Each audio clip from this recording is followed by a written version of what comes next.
अस्सलाम वालेकुम जी, क्या हाल चाल है आप सबका। फ़याज़ ख़ान, अल्हम्दुलिल्लाह मैं बिल्कुल ठीक ठाक हूँ। चलें जी, स्टार्ट करते हैं जी। हम लोगों ने कल ये जो प्रैक्टिस क्वेश्चन आपको नज़र आ रहा है, ये कल हम लोगों ने ऑलरेडी कर लिया था। प्रैक्टिस 4, प्रैक्टिस 3 भी आपने कर ली थी। चलें, now let's discuss about the practice number 2। ठीक है, ये मैंने आप लोगों को कल नहीं करवाई थी। सो वो कहते जी, many schools run fundraising events such as fitness, ठीक है, where the intention, अब ये जो है ये जस्ट स्कूल का नाम है, तो आप लोगों ने इससे परेशान नहीं होना। सो वो कहते हैं many schools run fund raising events, ठीक है। So where the where the intention is to make profit, this makes them profit seeking. Is this statement true or false? ठीक है। सो अब अगर हम यहाँ पे बात करें, हाँ, तो अब अगर हम यहाँ पे बात करें तो वो कहते हैं कि जी स्कूल जो है वो फंड रेजिंग इवेंट्स अरेंज कर रहे हैं, लेकिन उस स्कूल की जो इंटेंशन है वो प्रॉफिट मेकिंग है, ठीक है। So this makes them profit seeking. Is this statement true और फॉल्स?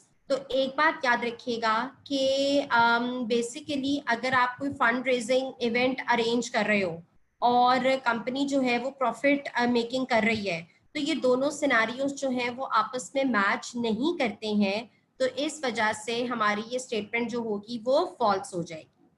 ठीक है जी, मुझे बता दीजिएगा आप लोगों को समझ आ गया।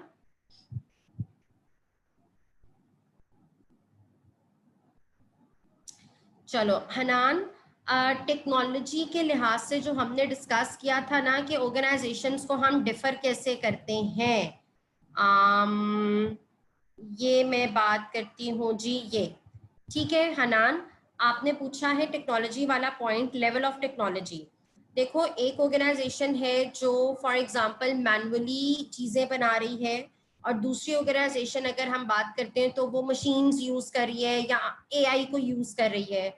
So when you talk about कि जो कंपनीज टेक्नोलॉजी में बहुत एडवांस्ड हैं, उनको और वो कंपनीज जो कि मैनुअली सारे काम करती हैं, हम उनमें डिफरेंस इस तरह से क्रिएट करेंगे कि जिन ऑर्गेनाइजेशंस में मशीनरी यूज हो रही है या एआई का कॉन्सेप्ट यूज हो रहा है, तो बेटे उनको लाइसेंस इशू करना मशीन्स के, ठीक है, या रजिस्ट्रेशन वगैरह करवाना, तो वो रूल्स जो हैं वो आप जहाँ पे जिन ऑर्गेनाइजेशंस में मैनुअली काम हो रहा है वो रूल्स आप वहां पे तो नहीं अडॉप्ट कर सकते, ठीक है। अच्छा जी, तो होपफुली हनान आपको क्लियर हो गया होगा। फयाज, मैं यहाँ पे आपको दोबारा से बता देती हूँ। हाँ जी, उस्मान अली, मैंने भी यही बात कही कि अगर तो कोई स्कूल फंड रेजिंग कर रहा है और साथ आप कह रहे हो कि वो प्रॉफिट मेकिंग कंपनी, मतलब उसकी इंटेंशन जो है वो प्रॉफिट कमाना है, फयाज और इब्शाम और उस्मान, मैंने यही बात कही कि ये दोनों सिनेरियोज आपस में मैच ही नहीं करते, कि या तो अगर आप प्रॉफिट मेकिंग हो तो फिर तो फंड रेजिंग नहीं करोगे ना, तो इस वजह से ये स्टेटमेंट जो है वो ट्रू है ही नहीं, इसको हम फॉल्स कंसिडर करेंगे, ठीक है। सो मैंने आप तीनों के नाम दिया, आप लोगों को समझ आ गया। चलें जी, वेरी गुड। चलें जी, now come to the next topic which is sectors in which organisations operate, ठीक है। So these are the sectors जिनके अंदर जो कंपनीज हैं वो काम कर रही होती हैं। मैन्युफैक्चरिंग सेक्टर, ठीक है, एक्सट्रैक्टिव सेक्टर कि अगर आप कोई मटेरियल एक्सट्रैक्ट कर रहे हो, construction sector, retailing and distribution sector and services sector, ठीक है। सो ये बहुत सिंपल सी बात है। मैं इसके आगे एग्जांपल्स भी लिखी हुई हैं, एग्जांपल्स जस्ट आपके समझाने के लिए लिखी हुई हैं, अगर इनमें से आपको किसी एग्जांपल के बारे में नहीं पता, डोंट वरी अबाउट इट, लेकिन आप लोगों ने ये मैन्युफैक्चरिंग और इनके बारे में जरा एक दफा गो थ्रू कर लो। ये सिंपल सी बात है, मैं एक एक लाइन पढ़ के बताऊंगी तो वो थोड़ा सा बोरिंग हो जाएगा, आप काइंडली वन गो में पढ़ के मुझे बता दो कि कौन सा पॉइंट क्लियर नहीं हुआ।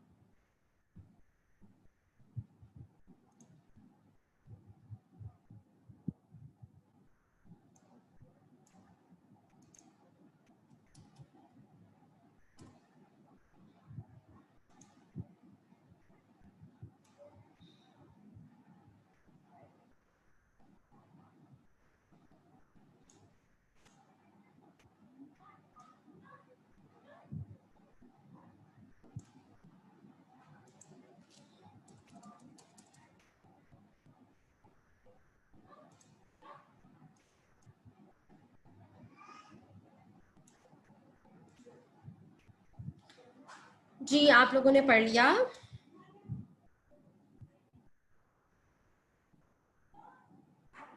हाँ जी, मुझे बता दीजिएगा इसमें से कोई प्रॉब्लम।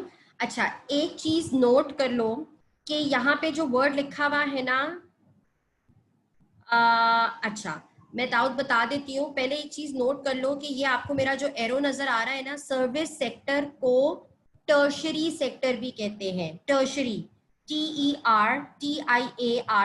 टर्शरी सेक्टर भी कहते हैं। अगर आपको टर्शरी का वर्ड कहीं पे भी लिखा हुआ नजर आए तो आप लोगों ने उसको सर्विसेज के साथ ही रिलेट करना है। हाँ जी, मुझे बताएं आप लोगों ने नोट कर लिया? मैं दोबारा बोल रही हूँ, सर्विस सेक्टर को टर्शरी सेक्टर भी कहते हैं। हाँ जी, नोट कर लिया? अच्छा दाऊद, आप जो यहाँ पे पूछ रहे हो कि एक्सट्रैक्टिव सेक्टर, एक्सट्रैक्टिव, एक्सट्रैक्ट करना from natural resources like earth, sea and air, it extracts and refined raw material. कि जैसे अगर आप कोई नेचुरल रिसोर्स जो है वो एक्सट्रैक्ट करने का मतलब जमीन से निकाल रहे हो, समझ आ रहा है? पेट्रोल की अगर हम बात करें या किसी मेटल की बात करें, ठीक है, so these are known as an extractive. Oil की बात करें तो ये एक्सट्रैक्टिव सेक्टर में आ जाएगा। हाँ जी दाऊद, समझ आ गया जी? डन। चलो जी, तो आप लोगों ने यहाँ पे सर्विसेज के साथ जो मैंने आपको कॉन्सेप्ट बताया है उसको आप लोग ऐड कर लो। चलें, the industrial sector can be classified into primary sector, secondary sector and tertiary sector. अभी मैंने टर्म बोली ही है। प्राइमरी इंडस्ट्रीज आर, अब मेरी बात और से सुनिए, ये जो वर्ड यहाँ पे लिखा हुआ है ना, प्राइमरी और सेकेंडरी और टर्शरी, इसका मतलब क्या है? Tertiary is related with the services, ठीक है। प्राइमरी सेक्टर आप उनको कहोगे कि वो ऑर्गेनाइजेशंस जो कि ऐसी इंडस्ट्री के अंदर काम कर रही हैं कि जिनकी प्राइमरी एक्टिविटी है। प्राइमरी एक्टिविटी का मतलब, जैसे अगर कोई कंपनी जो है वो ऑयल एक्सट्रैक्ट कर रही है, तो ऑयल को जमीन से निकालने से पहले तो कोई काम नहीं है ना, ठीक है। मतलब अगर आपका बिजनेस है कि आप ऑयल एक्सट्रैक्ट करते हो, तो आपकी एक्टिविटी उस इंडस्ट्री में प्राइमरी है, सबसे पहले आपकी एक्टिविटी होगी। लेकिन अगर आप फॉर एग्जांपल ऑयल को रिफाइन करने का काम कर रहे हो, ठीक है, तो इसका मतलब ये है कि फिर आप प्राइमरी वालों से ऑयल पहले परचेज करोगे, ऑयल को रिफाइन करोगे, तो रिफाइन वाला जो काम है वो सेकेंडरी में आ जाएगा। डन जी, मुझे बताएं आप लोगों को समझ आ गया? अच्छा, अब अगर हम यहाँ पे बात करें एक्सट्रैक्टिव, तो ये तो आपको क्लियर हो गया है कि ये प्राइमरी है। अच्छा, इंगेज्ड सर्विस प्रोविजन आप लोगों के समझाने के लिए लिख रही हूँ, this is relevant with the tertiary, ठीक है। मैन्युफैक्चरिंग यूनिट, मैन्युफैक्चरिंग यूनिट जो होंगे वो सेकेंडरी में आ जाएंगे। उसकी रीजन कि अगर आप कोई प्रोडक्ट मैन्युफैक्चर कर रहे हो, जैसे प्लास्टिक किसी मटेरियल परचेज कर रहे हो या कोई कपड़ा किसी से खरीद रहे हो, तो बेटे आपकी एक्टिविटी उस इंडस्ट्री के अंदर सेकेंडरी है। क्योंकि जो कंपनीज पहले वूल को, जैसे यहाँ कपड़े को वीव कर रही है ना, मतलब जो धागा रेशम निकालती हैं और उसके बाद उसको टेक्स्ट कपड़े में कन्वर्ट करती हैं, तो वो एक्टिविटी प्राइमरी हो जाएगी। क्लियर? और डी ऑप्शन जो है वो तो अगेन आपको पढ़ के समझ आ रहा है, engage in providing intellectual services, तो this is related with the tertiary, ठीक है। मैंने आप लोगों को बाकी भी यहाँ पे मेंशन कर दिया है, तो उसने प्राइमरी का पूछा हुआ था वो मैंने आपको बता दिया। अनमोल, मैं दोबारा बोल देती हूँ, देखो बेटे, प्राइमरी एक्टिविटीज वो होंगी किसी भी इंडस्ट्री के अंदर, अगर आपकी एक्टिविटी प्राइमरी है। प्राइमरी का मतलब सबसे पहला स्टेप आपकी कंपनी अगर कर रही है उस इंडस्ट्री के अंदर, तो वो प्राइमरी हो जाएगा। जैसे मैंने अभी आपको एग्जांपल दी कि अगर आप ऑयल को एक्सट्रैक्ट कर रहे हो, ऑयल निकाल रहे हो जमीन से, तो आपकी एक्टिविटी उस इंडस्ट्री में प्राइमरी है, ठीक है। अब अगर आपकी ही कंपनी ऑयल को एक्सट्रैक्ट भी करती है और ऑयल को रिफाइन भी करती है, तो इसका मतलब ये हुआ कि आप प्राइमरी और सेकेंडरी दोनों कर रहे हो। हाँ जी अनमोल, मुझे बताओ समझ आ गया?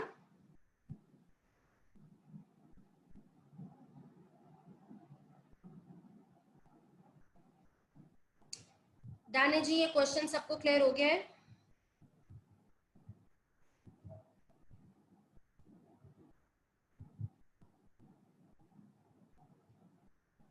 चलो जी, वेरी गुड। चले, next one is the topic is boundary less organization. ठीक है, अब इसको बहुत गौर से सुनना है क्योंकि बहुत से बच्चे इस टॉपिक को जरा थोड़ा सा कंफ्यूज करते हैं। बाउंड्री लेस, आप लोगों को याद होगा हमने फर्स्ट लेक्चर के अंदर बाउंड्री में फिजिकल बाउंड्री का कॉन्सेप्ट पढ़ा था। हाँ जी, याद आया? मैंने अभी आपसे कहा कि हमने फर्स्ट लेक्चर में फिजिकल बाउंड्री का कॉन्सेप्ट पढ़ा था। ठीक है, तो फिजिकल बाउंड्री बेसिकली हमने कहा था कि जो कंपनी का एरिया होता है, जो प्रेमिसेस होता है, that is known as an physical boundary. मैं दोबारा बोल रही हूँ, जो एरिया होता है, जो प्रेमिसेस होता है, उसको फिजिकल बाउंड्री बोलते हैं। ठीक है जी। अब बेसिकली बाउंड्री लेस ऑर्गेनाइजेशन हम उनको कहेंगे, ऐसी ऑर्गेनाइजेशन जिनकी कोई एज सच स्पेसिफिक या लिमिटेड बाउंड्री है। हाँ जी, आपको मेरी बात समझ आई है? मैं दोबारा बोल रही हूँ, ऐसी ऑर्गेनाइजेशन जिनकी एज सच कोई स्पेसिफिक या लिमिटेड बाउंड्री नहीं है। ठीक है,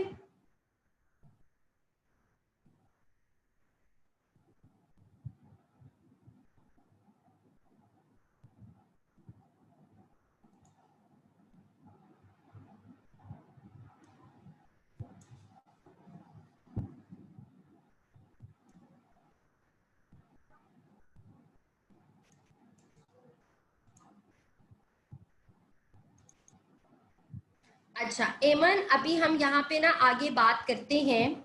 चलो जी, अब नेक्स्ट जरा बात करते हैं बाउंड्री लेस ऑर्गेनाइजेशन की definition. It is a contemporary approach. अच्छा, कंटेम्प्रेरी अप्रोच आप ये कह सकते हो कि मॉडर्न अप्रोच। ठीक है अंजर, आपने भी यहाँ पे मीनिंग पूछा, इसको नोट कर लो। कंटेम्प्रेरी अप्रोच कहते हैं मॉडर्न अप्रोच। ठीक है, जो आपकी करंट जो यहाँ बेसिकली जो आप कह लो कि नाउ अ डेज, या जो करंट जो रिसेंट अप्रोच है, that is known as an contemporary approach. ठीक है, अच्छा जी, it is an organisation that is not defined by और limited to the horizontal, vertical और एक्सटर्नल बाउंड्री। हॉरिजॉन्टल ऐसे कहते हैं, वर्टिकल को ऐसे कहते हैं, एक्सटर्नल बाउंड्रीज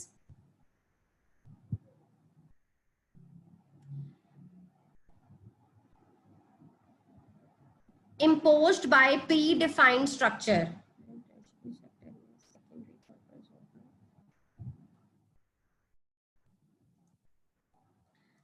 उस्मान बेटे, अब मैं अगला टॉपिक पे आ गई हूँ, आप मुझसे पिछले टॉपिक का पूछ रहे हो। जब मैं पूछती हूँ ना कि आपको वो टॉपिक समझ आ गया और मैं वो स्लाइड पास कर दूं, तो मुझसे तभी पूछा करो।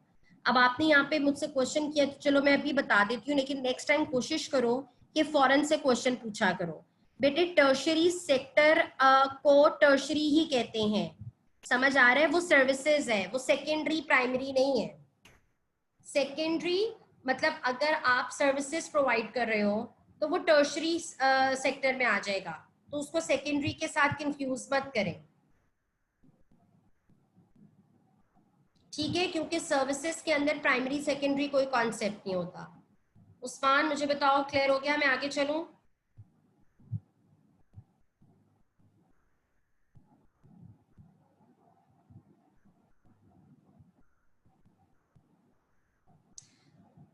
चलें जी, होपफुली उस्मान आपने आंसर मुझे, चलो अब जरा कोशिश किया करो कि जल्दी मुझे रिस्पॉन्ड कर दिया करो।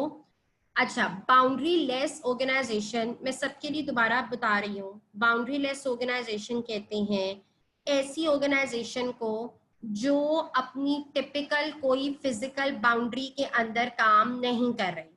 मैंने विद इन ब्रैकेट्स इस पूरी लाइन की, आप कह लो कि तीन जो लाइनें लिखी हुई हैं, उनकी तीनों को समराइज करके एक वर्ड लिख दिया है, नो लिमिटेड फिजिकल बाउंड्री। तो this is known as an boundary less organization. पहले आप मुझे बता दो कि यहाँ पे सबको इसकी डेफिनेशन समझ आ गई है?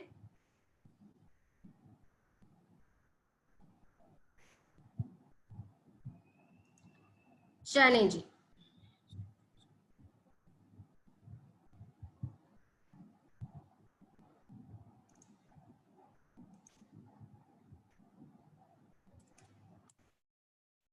अंजर अली सांस तो लो, मैं भी आगे ये टॉपिक, ये भी आगे ही इसकी एग्जांपल्स ही तो पढ़ने लगे हैं। पहले मैंने अभी जो डेफिनेशन कही है ना, सिर्फ डेफिनेशन अंडरस्टैंड करो।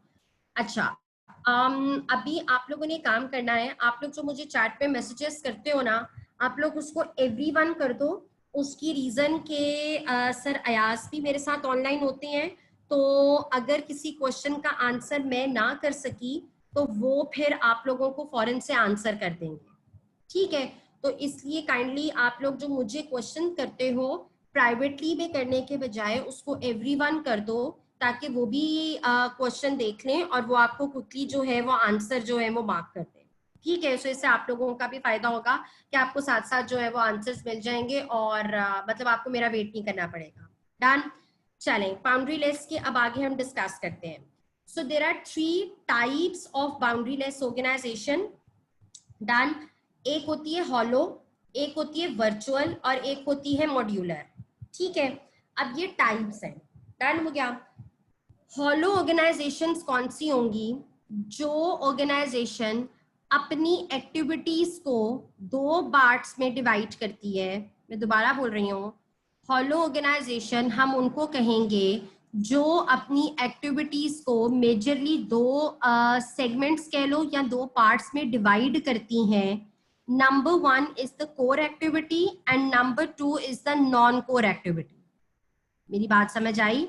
सबसे पहले हॉलो ऑर्गेनाइजेशन हम उनको कहेंगे जो अपनी एक्टिविटीज को 2 पार्ट्स में डिवाइड करेगी, core activity and second one is known as non core activity, ठीक है। मैंने इसको अलग से कलर में इसलिए मार्क कर दिया है कि आपको समझ आ जाए। पहले मुझे बताओ, कोर और नॉन कोर क्लियर हुआ? कोई भी ऑर्गेनाइजेशन अपनी एक्टिविटीज को 2 पार्ट्स में अगर डिवाइड करती है, कोर एंड नॉन कोर। अब कोर एक्टिविटीज को तो परफॉर्म करेंगे वो खुद से। कोर एक्टिविटीज कौन सी होती हैं? जो किसी भी कंपनी की प्राइमरी या मेजर एक्टिविटी होती है, ठीक है। जैसे अगर मैन्युफैक्चरिंग कंपनी की अगर हम बात करें, तो production is the primary activity ना, मेजर एक्टिविटी है प्रोडक्शन। समझ आ रहा है? अच्छा, अब अगर प्लीज आप लोग यहाँ पे इससे प्राइमरी और सेकेंडरी इससे कंफ्यूज ना होना। प्राइमरी का मतलब है जो कंपनी की मेन एक्टिविटी है। समझ आ रहा है? पता लगे तुम लोग अभी पिछले वाले टॉपिक में वहां पे चले जाओ कि प्राइमरी और सेकेंडरी तो आपने वो बोला था, मेन एक्टिविटी या जो मेजर एक्टिविटी है। समझ आ रहा है? प्रोडक्शन की अगर मैं बात करूं, मैन्युफैक्चरिंग कंपनी की बात करूं, तो मैन्युफैक्चरिंग में एक्टिविटीज कौन सी होंगी? Purchasing, production, marketing, finance, HR की activity. Production is the main activity ना, अगर हम मैन्युफैक्चरिंग की बात करें तो वो कोर होगी। नॉन कोर एक्टिविटीज हो जाएंगी जो उस कंपनी की सेकेंडरी एक्टिविटी है। समझ आ रहे हैं?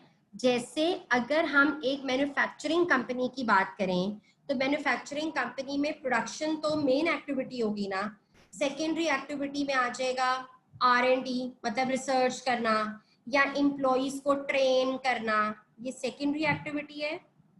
चलो, सबसे पहले मुझे बताओ किस किस को कोर और नॉन कोर में फर्क नहीं समझ आया?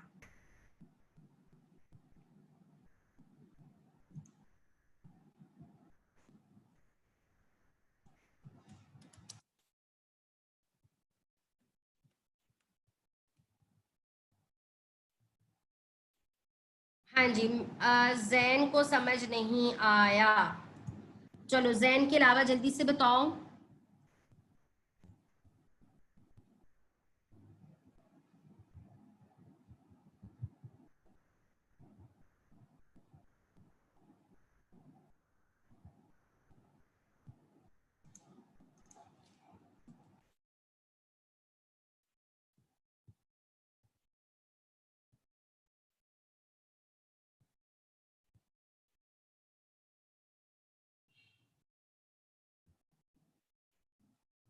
अच्छा जी, मैं रिपीट कर रही हूँ। चलो मैं रिपीट कर देती हूँ। बेटे, कोर एक्टिविटीज होती हैं जो किसी भी बिजनेस का मेन पर्पस होता है। मेरी बात समझ आई? Main purpose.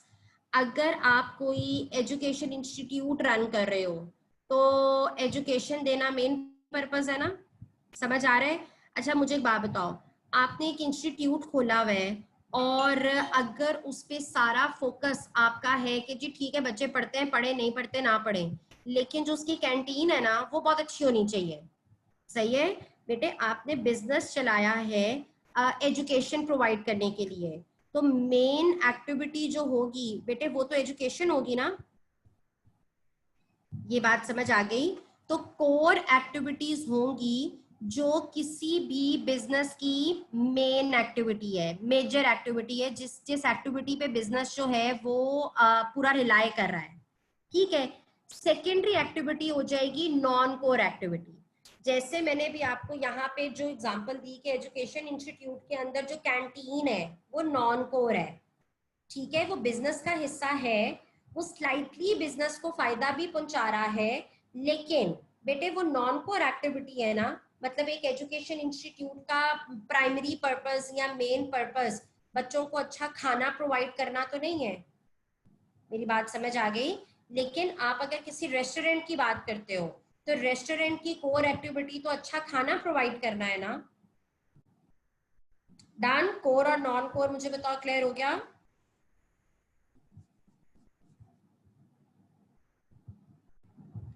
हाँ जी, अब जल्दी से बता दीजिएगा। जैन ने कहा था कि नहीं समझ आया। जैन अब क्लियर हो गया?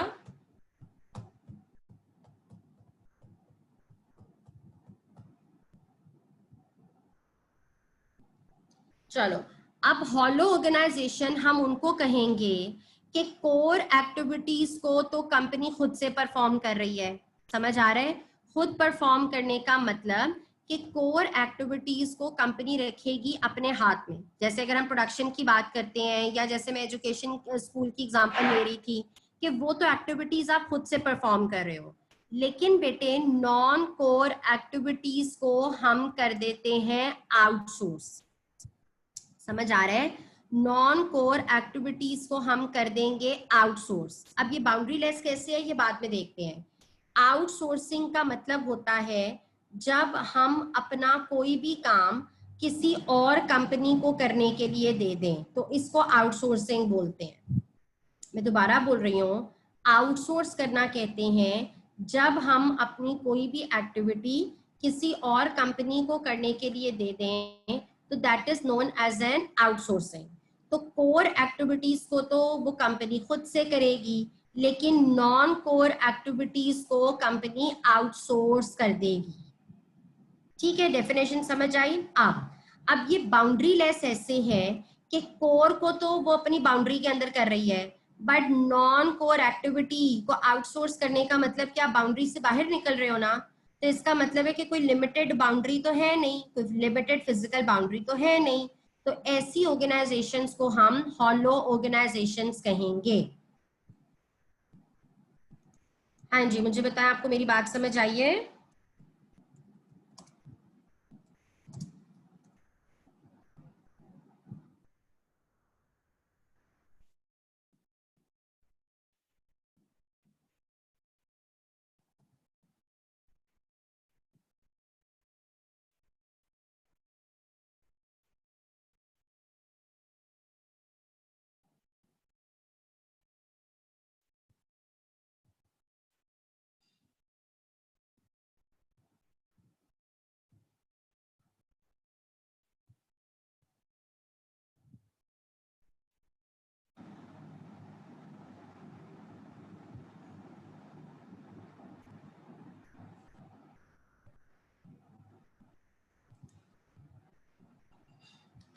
अच्छा जी।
हनान सॉरी बेटे, मुझे आपका क्वेश्चन बिल्कुल समझ नहीं आया कि तुमने क्या लैंग्वेज लिखी है। कोर और नॉन कोर एक्टिविटीज की क्लासिफिकेशन, एक्टिविटीज की इम्पोर्टेंस फॉर एन ऑर्गेनाइजेशन के लिहाज से भी कह सकते हैं। तो हनान बेटे, मैंने ऊपर फारसी में यही तो बोला था, तुमने सिर्फ मेरे लफ्जों को ऊपर नीचे करके तुमने बड़ा अपनी तरफ से क्वेश्चन लिख दिया है।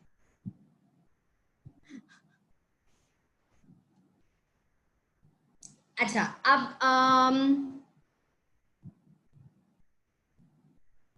चलो जी, अब मुझे बताओ कोई बच्चा ऐसा जिसको कोर और नॉन कोर में, अच्छा जैसे नॉन कोर में अगर मैं आपको एग्जांपल दे देती हूँ ना, for example non core activities होती हैं एचआर एक्टिविटीज, ठीक है, मैं एग्जांपल लिख देती हूँ। Example of non core is HR, legal department,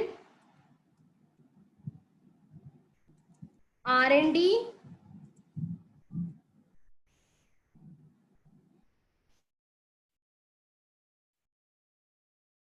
etcetera. समझ आ गया? तो ये जस्ट एक एग्जांपल है, ठीक है। सो ये नॉन कोर हो जाएंगी। और कोर एक्टिविटीज फॉर एग्जांपल जो किसी भी बिजनेस की मेन एक्टिविटी है, ठीक है। सो ये आप लोगों के यहाँ पे मैंने एग्जांपल भी लिख दी है ताकि आप लोगों को कोई कंफ्यूजन ना हो। Example of non core is HR, legal, R&D etcetera. और भी एग्जांपल हो सकती हैं, जैसे अगर हम फॉर एग्जांपल किसी भी और कंपनी से अपनी कंपनी का ऑडिट करवा रहे हैं, ठीक है, या फॉर एग्जांपल हम पेरोल अपनी बनवा रहे हैं, एम्प्लॉइज की पेरोल पूरा स्ट्रक्चर बनवा रहे हैं, तो ये नॉन कोर है। बट अगर आप किसी ऑडिट फर्म की बात करो, उस कंपनी के अंदर ऑडिट करवाना इज द मेन एक्टिविटी, ठीक है। उस कंपनी के लिए ऑडिट करवाना इज द मेन एक्टिविटी। लेकिन उस ऑडिट फर्म का जो HR डिपार्टमेंट है, लीगल है, R&D डिपार्टमेंट है, उसको आप आउटसोर्स कर सकते हो, ठीक है। अच्छा जी, पहले मुझे एक बात बताओ कि आप लोगों को हॉलो ऑर्गेनाइजेशन बाउंड्री लेस कैसे है? क्या आप लोगों को मेरी ये बात समझ आई है? हॉलो ऑर्गेनाइजेशन कोई भी ऑर्गेनाइजेशन हो सकती है कि जो अपनी एक्टिविटीज को, मेन एक्टिविटीज को खुद से परफॉर्म करती है और नॉन कोर एक्टिविटीज को वो आउटसोर्स कर देती है। So this is known as an hollow organization. Done. तो एग्जाम्पल मैंने आपको नॉन कोर के लिए सिर्फ समझाने के लिए लिख दिया है। अच्छा, ऊपर उष्णा, उष्णा बेटे देखो, हम ये एक्टिविटीज आउटसोर्स इसलिए करवा रही हैं बेहतर रिजल्ट के लिए, सही है, कि आपके पास हो सकता है स्पेशलाइज लोग नहीं है HR को संभालने के लिए, या लीगल एडवाइजर्स आपके पास इतने अच्छे नहीं है। तो बजाय ये कि अपना एक डिपार्टमेंट बनाओ, कॉस्ट लगाओ, आप वो काम किसी ऐसी कंपनी को करने के लिए दे देते हो जिनका काम ही यही है, और आप उनको पे कर दोगे ये काम करने के लिए, ठीक है। सो आजकल अगर हम बात करें कि एक मुल्क से दूसरे मुल्क में जाना कोई मसला ही नहीं रहा, कम्युनिकेशन का कोई इशू नहीं है, तो अब तो बहुत सी कंपनीज जो हैं वो हॉलो ऑर्गेनाइजेशन के अकॉर्डिंगली काम कर रही हैं। हाँ जी, मुझे बात क्लियर हो गई? उष्णा, मैंने भी आपसे क्या कहा, हायर कर भी तो सकते हैं, लेकिन अगर जैसे आपको हायर करने पे प्रॉपर एक डिपार्टमेंट बनाना पड़ेगा, आपको प्रॉपर उस पर कॉस्ट लगानी पड़ेगी, जब आपको कोई R&D या लीगल का काम नहीं भी है तो भी आपको हर महीने उनको सैलरी देनी पड़ेगी, ठीक है। तो कॉस्ट को सेव करने के लिए हम वो काम आउटसोर्स कर देंगे, जब हमारा काम आएगा उस कंपनी को पे कर देंगे, वो कंपनी हमारे बिहाफ पे हमें काम करके दे देगी, ठीक है। उष्णा, समझ आ गया? डन। चलो जी, अब हम नेक्स्ट बात करते हैं जी, वर्चुअल ऑर्गेनाइजेशन किनको कहते हैं? अच्छा, वर्चुअल, वर्चुअल का लफ्जी मतलब क्या होता है? जो चीज एग्जिस्ट कर रही है, ठीक है, उसका वजूद एग्जिस्ट कर रहा है लेकिन वो चीज नजर नहीं आती। वर्चुअल का लफ्जी मतलब ये होता है कि फिजिकल एग्जिस्टेंस नहीं है। अब वर्चुअल ऑर्गेनाइजेशन इन शॉर्ट हम ऐसी ऑर्गेनाइजेशंस को कहते हैं जैसे ऑनलाइन जितने भी बिजनेसेस हो रही है ना, this is known as an virtual organization. समझ आ रहा है? ऑनलाइन जितने भी बिजनेसेस रन हो रहे हैं, this is known as an virtual organization. जैसे वैसे तो अगर हम कहें कि स्कैन्स वर्चुअल ऑर्गेनाइजेशन में नहीं आता, लेकिन आजकल के सिनेरियो के अकॉर्डिंगली हम वर्चुअल ऑर्गेनाइजेशन की तरह ही काम कर रहे हैं ना। ना मैं आपको देख सकती हूँ, ना आप मुझे देख सकते हो, लेकिन हम थ्रू कम्युनिकेट कर रहे हैं थ्रू द इंटरनेट और थ्रू द इलेक्ट्रॉनिक मीडिया। समझ आ गया? So we are working like a virtual organization, but actually में तो हम मजबूरन वर्चुअल ऑर्गेनाइजेशन बने हुए हैं ना। एक्चुअली में तो हमारा पर्पस वर्चुअल ऑर्गेनाइजेशन बनने का नहीं है। लेकिन ऑनलाइन बिजनेसेस जितने भी रन होते हैं, दराज है, अमेजोन है, अली एक्सप्रेस है, और बेतहाशा एग्जांपल्स हैं। आप तो जो बिजनेसेस वर्चुअली काम कर रही हैं उनको हम वर्चुअल ऑर्गेनाइजेशन कहेंगे। हाँ जी, बता दीजिएगा क्या आपको समझ आ गया?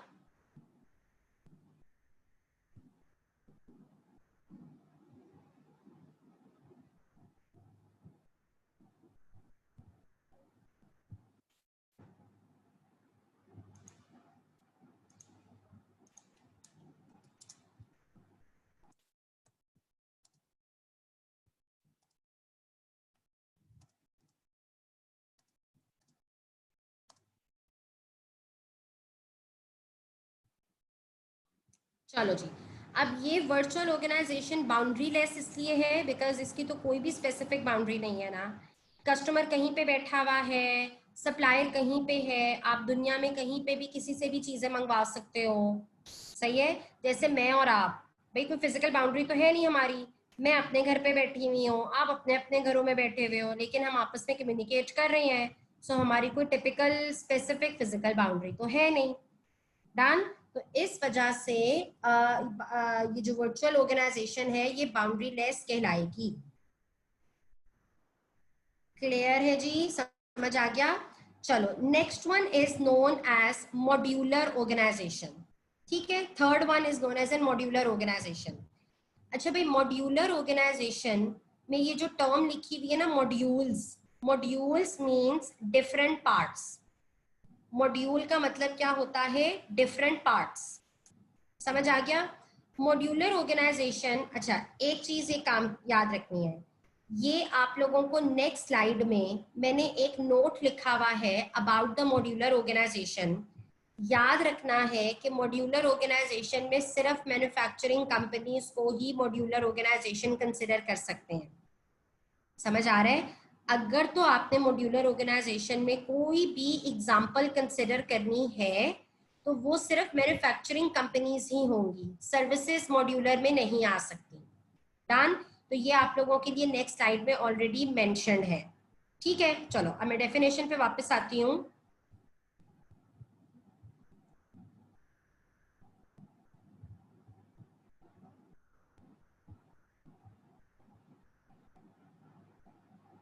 हनान, ये ऑथेंटिक कौन सी मैंने टर्म बोली है?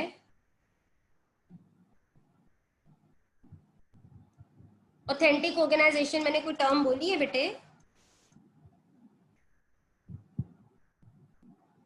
और मैंने आप लोगों को सिर्फ एग्जाम्पल के तौर पे समझाया है। अनान, मैंने ये फरमाया था कि हम वर्चुअल ऑर्गेनाइजेशन की तरह बिहेव कर रहे हैं नाउअडेज। लेकिन एज एन अगर मैं इंस्टीट्यूट की बात करूं, so the institute is not at all as an virtual organization. Actually में उसका पर्पस वर्चुअल ऑर्गेनाइजेशन नहीं है।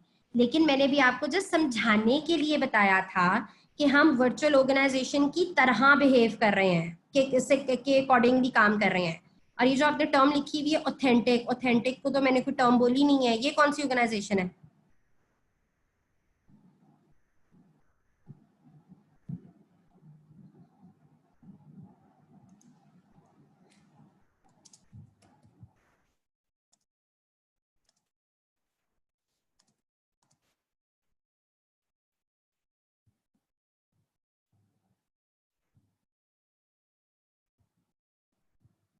ठीक है जी। चलो अब मॉड्यूलर ऑर्गेनाइजेशन में पहले आप लोगों ने सबने ये नोट कर लिया कि मॉड्यूलर ऑर्गेनाइजेशन में मैन्युफैक्चरिंग कंपनीज की एग्जांपल आ जाती है।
हाँ जी।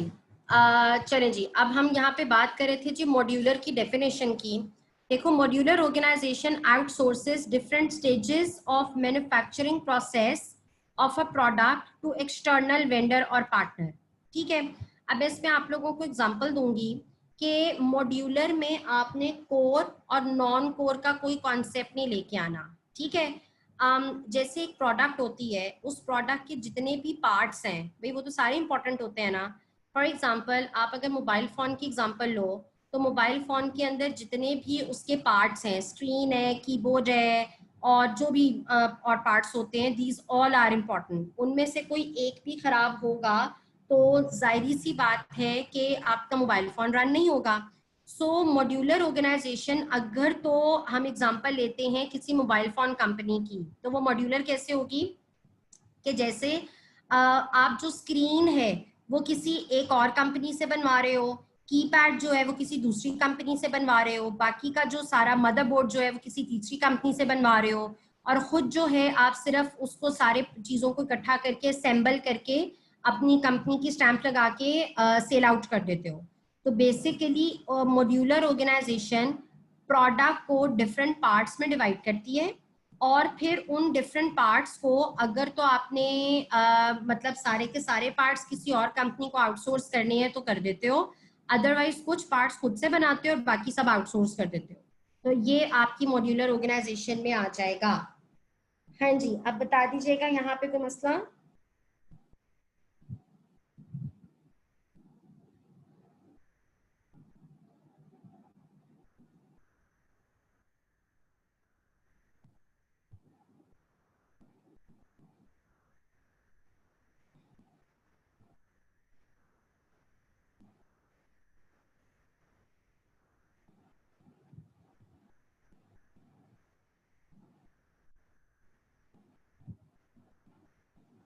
जी, क्लियर हो गया आप लोगों को मॉड्यूलर?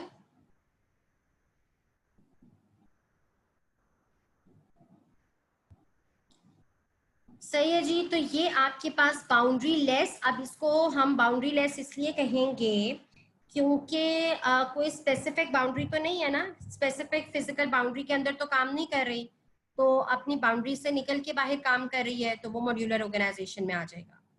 डन है जी।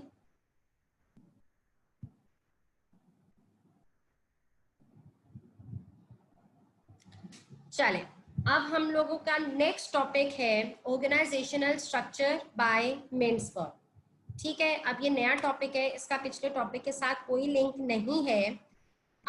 मिन्सबर्ग is the name of the writer. सही है। मिन्सबर्ग ने आपको ये 5 स्ट्रक्चर कंपनी के बताए हैं। मैं पढ़ाने से पहले एक बात बता दूं, इस टॉपिक को आप लोगों ने लिंक करना है कि these structures are related with the employees। समझ आ गया? अब आपको ये यहाँ पे ये डायग्राम तो नजर आ रही है, लेकिन इसकी एक्सप्लेनेशन ये आप लोगों के पास नेक्स्ट स्लाइड में अवेलेबल है। ठीक है, सबसे पहले हम बात करते हैं कि जी स्ट्रेटेजिक इफेक्ट्स कौन होते हैं। ध्यान है जी, चलो। Strategic effects, all the senior managers are strategic effects. For example, directors, CEOs, top level managers, they are responsible for making main decision and planning of the company। Clear हो गया? Strategic effects किसको कहेंगे? जो आपकी company के senior managers हैं, like directors, CEOs, top level managers, ये सारे के सारे स्ट्रैटेजिक इफेक्ट्स कहलाते हैं। ठीक है, और ये आपकी कंपनी के रिस्पॉन्सिबल क्या होंगे? कंपनी की मेन डिसीजन लेने के लिए और कंपनी के बारे में मेन प्लानिंग करने के लिए। लेकिन ये एग्जांपल्स आपने याद रखनी है कि स्ट्रैटेजिक इफेक्ट्स में आपकी कंपनी के कौन से एम्प्लॉइज आएंगे। दाने जी, स्ट्रैटेजिक इफेक्ट समझ आ गया?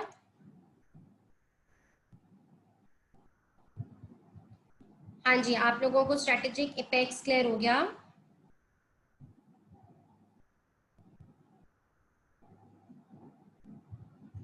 चलो, next one is the operating core. Operating core कहते हैं वो एम्प्लॉइज जो कि इम्प्लीमेंटर्स हैं।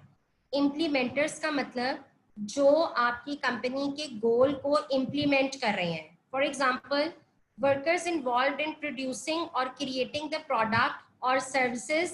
For example, labour, teachers for education sector, doctors for hospital. अब मैंने यहाँ पे लेबर के अलावा इसलिए एग्जाम्पल लिखी हुई है क्योंकि सबसे पहले ऑपरेटिंग कोर के अंदर बच्चों के माइंड में सिर्फ लेबर की एग्जाम्पल आती है, लेकिन किसी भी ऑर्गेनाइजेशन के अंदर वो एम्प्लॉइज जो उस कंपनी का मेन गोल इम्प्लीमेंट कर रहे हैं वो ऑपरेटिंग कोर में आ जाएंगे। क्लियर? ऑपरेटिंग कोर समझ आ गया?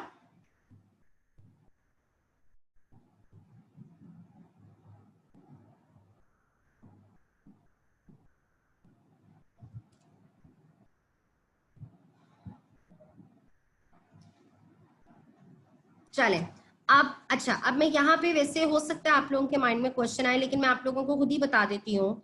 देखो, जैसे अगर आप एक हॉस्पिटल की बात करते हो, वहां पे डॉक्टर्स जो है वो ऑपरेटिंग कोर में आ गए, ठीक है। लेकिन बहुत से यहाँ कोई कुछ डॉक्टर्स होते हैं जो उस हॉस्पिटल के बोर्ड ऑफ डायरेक्टर्स भी होते हैं, ठीक है। डॉक्टर है, मतलब वो पेशेंट्स को भी डील कर रहे हैं, वो ऑपरेशंस वगैरह भी कर रहे हैं, लेकिन वो उस हॉस्पिटल के बोर्ड ऑफ डायरेक्टर्स भी हैं। तो फिर वो डॉक्टर स्ट्रेटेजिक इफेक्ट्स में भी आ जाएंगे और वो ऑपरेटिंग कोर में भी आ जाएंगे। ठीक है, ये दोनों बातें समझ आ गई। Third one is the middle management. Middle management में आ जाएगा ऑल द डिपार्टमेंटल मैनेजर्स, जैसे फाइनेंस मैनेजर है, प्रोडक्शन मैनेजर है, मार्केटिंग मैनेजर है, ये मिडल मैनेजमेंट कहलाती है। सो दे मेक अ ब्रिज और link between strategic effects and operating core. तो मिडल मैनेजमेंट का काम क्या होता है कि स्ट्रेटेजिक इफेक्ट से सारी प्लानिंग को सुन के ऑपरेटिंग कोर को जाके ट्रांसफर करना ताकि वो काम को इम्प्लीमेंट करें। डन? मिडिल मैनेजमेंट समझ आ गया?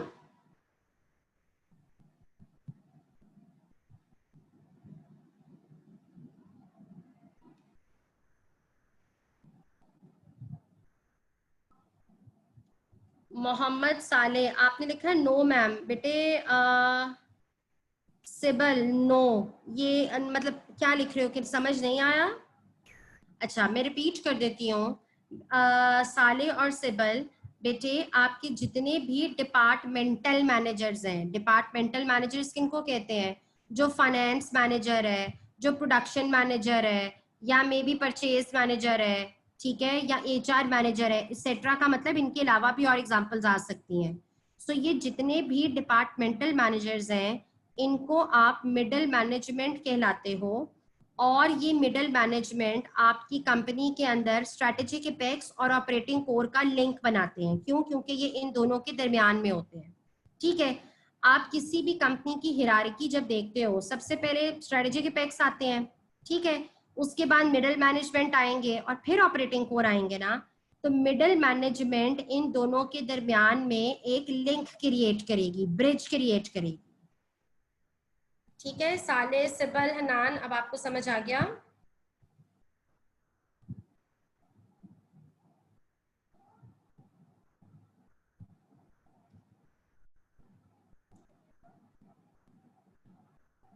चलो जी, नेक्स्ट हम बात करते हैं जी। अब यहाँ पे ये डायग्राम देखो, हमने ये वाले जो, ये आपको मेरा एरो नजर आ रहा होगा, ये वाले पार्ट हमने सारे डिस्कस कर लिए। स्ट्रेटेजिक इपेक्स है, मिडल लाइन मैनेजमेंट है एंड ऑपरेटिंग कोर है। यहाँ पे डायरेक्टर्स आ गए, यहाँ पे डिपार्टमेंटल मैनेजर्स आ गए और यहाँ पे इम्प्लीमेंटर्स आ गए। ठीक है, ये तीन चीजें हो गई। अब ये जो दो आपको साइड पे बने हुए नजर आ रहे हैं, हम इनको डिस्कस करते हैं। सपोर्ट स्टाफ, ठीक है जी, और next one is the techno structure. Done. अच्छा जी, सपोर्ट स्टाफ में कौन आएंगे? Administrative staff is considered as support staff. For example, office boys, guards, etc. They are not participating in main activity of the organization, but they are supporting to other employees. यानी कि support staff हम उनको कहेंगे कि आपके जितने भी office boys हैं, कैफेटेरिया का पर्सन है, गार्ड्स हैं, इनका कंपनी के मेन काम के साथ तो कोई लिंक नहीं है ना। ठीक है, जैसे अगर हम ये कहें कि भी C7 का रिजल्ट कैसा रहा, इनको तो कोई लिंक नहीं होगा, लेकिन ये बाकी के एम्प्लॉइज को छोटे छोटे कामों में सपोर्ट करते हैं, तो इसलिए इनको सपोर्ट स्टाफ कहते हैं। डन, सपोर्ट स्टाफ समझ आ गया।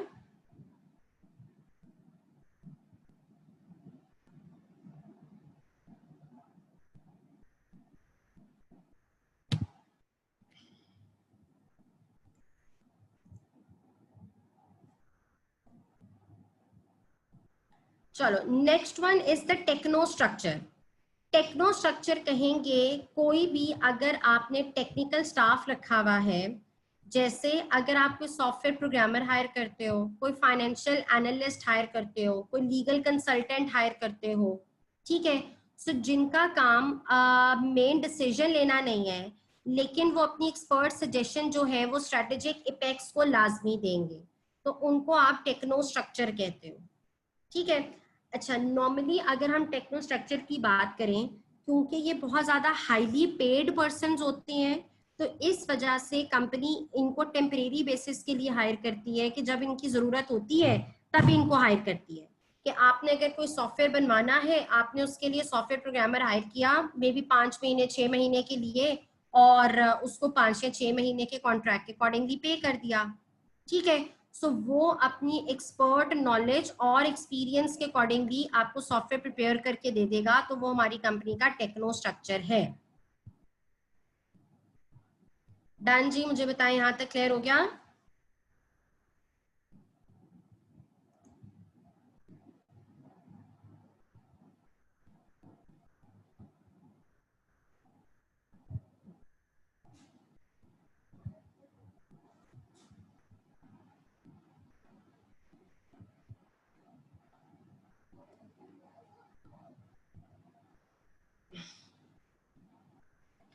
हनान, मैंने सपोर्ट स्टाफ को किसी डिपार्टमेंट से रिलेट किया है?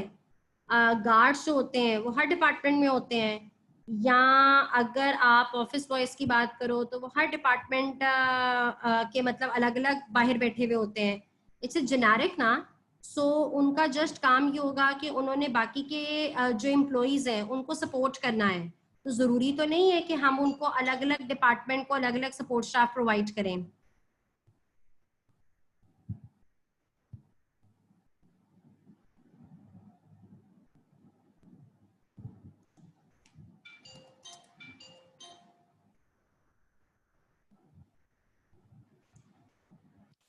अच्छा जैनुल हसन, टेक्नो स्ट्रक्चर ना डिपेंड करता है, अगर तो कंपनी को रेगुलर बेसिस पे इनकी जरूरत पड़ती रहती है, तो फिर आप उनको कंपनी का परमानेंट हिस्सा बना लोगे। लेकिन अगर फॉर एग्जांपल एज सच जरूरत नहीं पड़ती, तो फिर हम क्या करेंगे कि उनको आप मतलब टेम्परेरी बेसिस पे हायर करोगे, तो ये डिपेंड करता है। ठीक है। इब्शाम, मुझे एक बात बताओ, क्या मैंने यहाँ पे डिपार्टमेंट्स को डिस्कस कर रही हूँ या इंप्लॉइज को डिस्कस कर रही हूँ?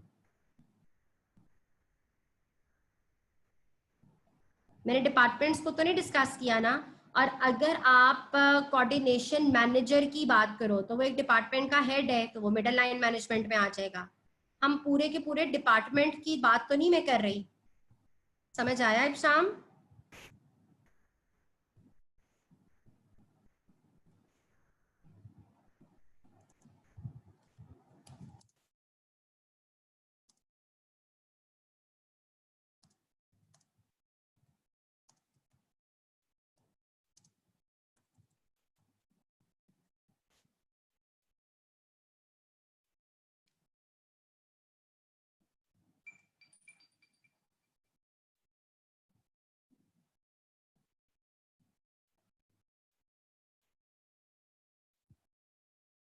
हाँ जी, मुझे बताइएगा आप लोगों को ये मिंट्स वर्क का स्ट्रक्चर क्लियर हो गया?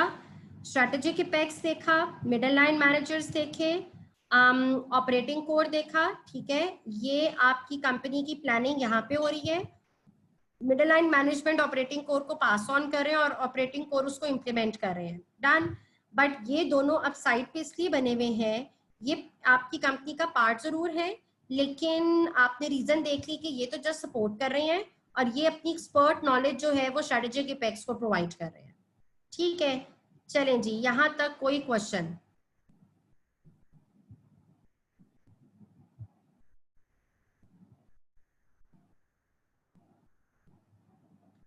हाँ जी, मुझे जल्दी से बता दीजिएगा, कोई क्वेश्चन जी?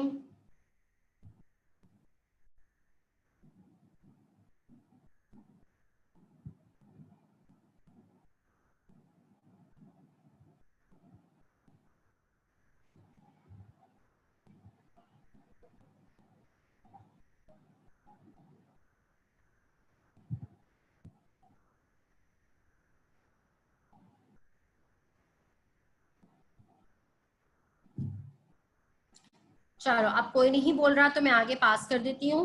हाँ जी, this is the practice question relating to the previous topic. तो जरा इस प्रैक्टिस क्वेश्चन को देख के मुझे बताओ कि आप लोगों को समझ आया।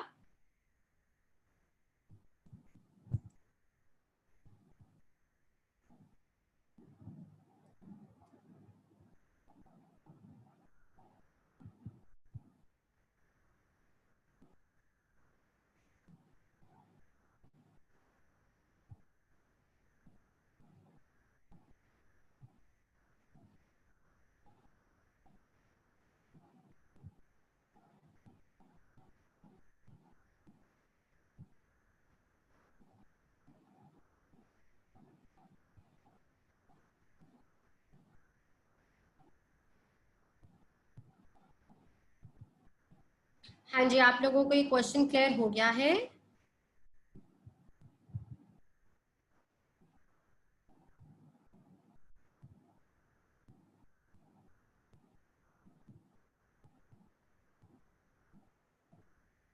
चलें जी, very good. Now the next topic is management level of planning, या इसको एंथनीज हिरारिकी ऑफ प्लानिंग भी बोलते हैं। एंथनी राइटर का नाम है, हिरारिकी ऑफ प्लानिंग भी बोलते हैं। हिरारिकी का वर्ड अगर किसी को नहीं पता तो हिरारिकी सॉर्ट ऑफ कहते हैं फ्लो चार्ट को, ठीक है। मतलब जब आप कोई चेन बनाते हो ना, जब आप कोई फ्लो बनाते हो तो उसको हिरारिकी बोलते हैं। मैं पढ़ाने से पहले एक बात बता दूं, आप लोगों ने इस टॉपिक को बुक से नहीं पढ़ना, समझ आ रहा है? मैं आप लोगों को इस टॉपिक को ये यहाँ से ही पीडीएफ से ही आपने जितना बता रही हूँ उतना करना है, आपने इसको बुक से नहीं पढ़ना। क्योंकि बुक में जरा मतलब जो कॉन्सेप्ट लिखा हुआ है ना, उससे थोड़ा सा बच्चे कंफ्यूज होते हैं, तो आप लोगों ने इसको बुक से नहीं पढ़ना। लेकिन अगर फिर भी अगर किसी को तसल्ली नहीं होती है तो वो अपने शौक से पढ़े, और उसके बाद अगर कंफ्यूज होगा तो वो काइंडली मेरे पास मत आए। आप लोगों ने इसको बुक से नहीं पढ़ना, मैंने आप लोगों के लिए यहाँ पे जो डाटा लिखा हुआ है आप लोगों ने उसको याद रखना है, ठीक है। अच्छा जी, अब जब आप लेवल ऑफ प्लानिंग की बात करते हो तो प्लानिंग तीन तरह की होती है, स्ट्रेटेजिक, टेक्टिकल, ऑपरेशनल, ठीक है। स्ट्रेटेजिक प्लानिंग होती है, लॉन्ग टर्म प्लानिंग को कहते हैं, सही है। और लॉन्ग टर्म प्लानिंग होती है जो हम बिजनेस के अंदर एक साल से ज्यादा लंबे अरसे के लिए जो प्लानिंग करें उसको स्ट्रेटेजिक प्लानिंग बोलते हैं। मैं रिपीट कर रही हूँ, long term planning is known as an strategic planning. और जो प्लानिंग हम एक साल से ज्यादा लंबे अरसे के लिए करते हैं उसको स्ट्रैटेजिक प्लानिंग बोलते हैं। फॉर एग्जाम्पल, अगर आज आप ये प्लान कर रहे हो कि जी हमें 5 साल के बाद पूरे पाकिस्तान के अंदर अपनी ब्रांचेस ओपन करनी है, समझ आ रहा है, और ब्रांच ओपन करके एक दिन के अंदर बंद तो नहीं कर दोगे ना, उसको कंटिन्यू रखोगे, तो ये आपकी लॉन्ग टर्म प्लानिंग है, तो इसको स्ट्रैटेजिक प्लानिंग बोलेंगे। डन। तो स्ट्रैटेजिक प्लानिंग करता कौन है? स्ट्रैटेजिक इपेक्स, जो अभी आपने पीछे टर्म पढ़ी है, are responsible for the strategic planning, कि आपकी कंपनी के जो डायरेक्टर्स हैं, जो सीईओज हैं, they are responsible for the strategic planning ना। डन। मुझे बताएं, आपको स्ट्रैटेजिक प्लानिंग समझ आ गया?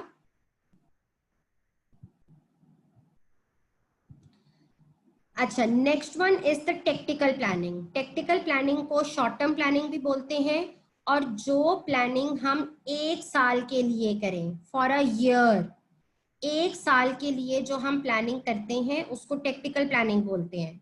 फॉर एग्जाम्पल, अगर आप 1 साल के लिए प्रॉफिटेबिलिटी मतलब प्रॉफिट अपना बढ़ाना चाह रहे हो, तो वो टेक्टिकल प्लानिंग होगा। फॉर एग्जाम्पल, आपने 5 साल की प्लानिंग की कि आफ्टर 5 इयर्स आपको पूरे पाकिस्तान में अपनी ब्रांचेस स्टार्ट करनी है, ये स्ट्रैटेजिक है।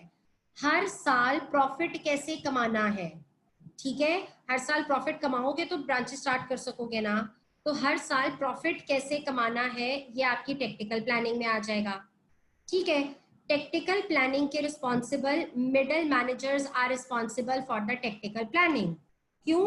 क्योंकि जो डिपार्टमेंटल मैनेजर्स होते हैं, जैसे प्रोडक्शन मैनेजर है, परचेस मैनेजर है, फाइनेंस मैनेजर है, ये शॉर्ट टर्म प्लानिंग के रिस्पॉन्सिबल होते हैं ना। समझ आ रहा है? टेक्टिकल प्लानिंग क्लियर हो गया?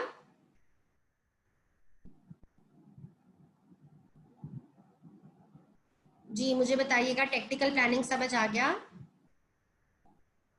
ठीक है। Next one is known as an operational planning. Operational planning कहते हैं day to day basis planning को। जो प्लानिंग हम ऑलमोस्ट डेली, डेली बेसिस का मतलब वीकली भी हो सकता है, और डेली बेसिस का मतलब डे टू डे बेसिस का मतलब मंथली भी हो सकता है। ठीक है। सो जो प्लानिंग आप वीकली, डेली या मंथली बेसिस पे कर रहे हो, तो वो आपकी ऑपरेशनल प्लानिंग होगी। क्लियर हो गया? और ऑपरेशनल प्लानिंग कौन करता है? सुपरवाइजर्स। ठीक है, क्योंकि सुपरवाइजर्स ने जैसे लेबर है, लेबर से ऑपरेशन प्लानिंग इम्प्लीमेंट करवानी होती है ना, तो सुपरवाइजर्स प्लान करेंगे कि आज के दिन पे हमने कितने यूनिट्स बनाने हैं। डन। अब ऑपरेशनल प्लानिंग अगर अचीव नहीं होगी तो टेक्टिकल प्लानिंग पे असर आएगा। टेक्टिकल प्लानिंग अगर अचीव नहीं होगी तो उसका असर स्ट्रैटेजिक प्लानिंग पे आएगा। इसलिए इसको हिरार्की इसलिए बोला हुआ है क्योंकि ये चेन है, ये सारी प्लानिंग आपस में इंटरलिंक्ड है। ठीक है, समझ आ गया जी यहाँ तक?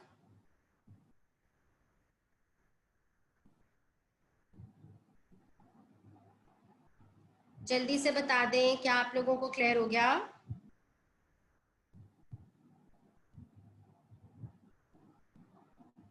चलो जी, ये आपके सामने एक प्रैक्टिस क्वेश्चन है, इस प्रैक्टिस क्वेश्चन को देखो। This is the last practice question of today's lecture. जल्दी से देख के मुझे बताओ कि समझ आया कि नहीं।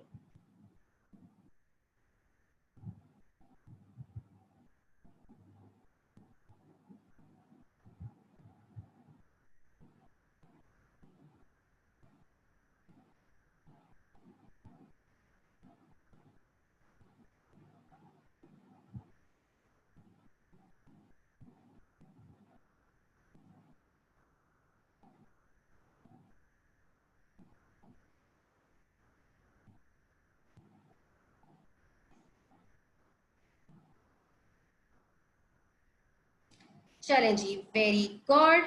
तो ये आप लोगों का यहाँ पे आज लेक्चर होता है कंप्लीट, और आपको फिर आज जितना हमने पढ़ा है आपको यहाँ तक की स्लाइड्स जो हैं वो मिल जाती हैं। ठीक है, सो आप लोग उसको पढ़िएगा और कोई मसला होगा तो वो पूछ लीजिएगा। ठीक है जी, thank you so much, Allah Hafiz.